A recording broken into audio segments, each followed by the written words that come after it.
Okay, so Tony is happy. He's learning about mammals. So when Tony was a baby, his mom fed him. And then when he was 10 weeks old, we adopted him. And so then we had to feed him. And you know what? Even now we have to feed him. Although most dogs, well no, most dogs live in houses. And their owners feed them. Do you think, are there more mammals or reptiles in houses? Sometimes there's both. I have some friends who have lizards, which are reptiles. But I would say overall, in the United States, most people have mammals for pets. And what do you think lots of those are? Dogs and cats? But when you think about it, what else do people have? They have fish, and that's something else. We'll talk about fish at some other time. So, what have we found out? Tony's warm-blooded. He has fur or hair. We're going to call it hair because he's a poodle, and poodles have hair. He's a vertebrate. He's standing nice and tall. He has a backbone. His mom fed him when he was a baby, and he still thinks he's a baby even if he's 7 years old. So he still gets fed. And he's got lungs. So what does that mean? Where should Tony's picture go on the poster? I think Tony's a mammal, and it should go on the mammal poster. So, do you approve? Yeah, is that good? Okay, so we're going to put Tony's picture on the mammal poster, because Tony says he knew it all along, that he's a mammal. So, here it goes.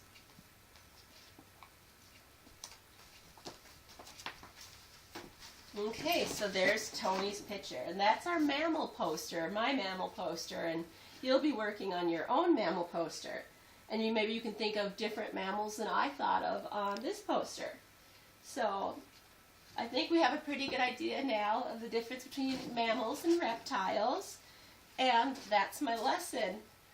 As far as my lesson goes, I think it went more or less pretty well, but I think I don't want to use a list of pinpoints. I mean, a list would be fine, but it stays better in my head without a list. But I feel like, in some ways, I feel like if I had a script, it would go a little better. But the only issue with that, it wouldn't work in the sense that I'd have to be reading off the script. So obviously, and teachers don't do that. I just think my mind, I'm a little spacey, and when I get kind of excited, my mind tends to wander.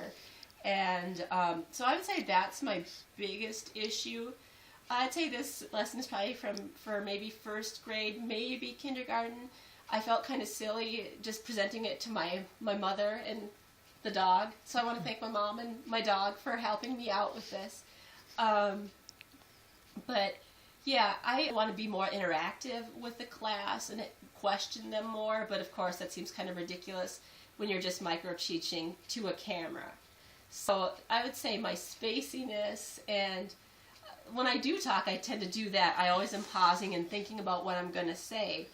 And that's even in my conversation. So I would say my spaciness and the awkwardness of not teaching in front of a class are the two things that I definitely want to work on. But I did actually have fun making the assignment. I like the idea of teaching younger children as opposed to older children, because it just seems like I get along, it works really well like that. And although I did enjoy the 6th grade class that I was just in at William Kelly, so that was fun. 6th grade was way quieter than 2nd grade.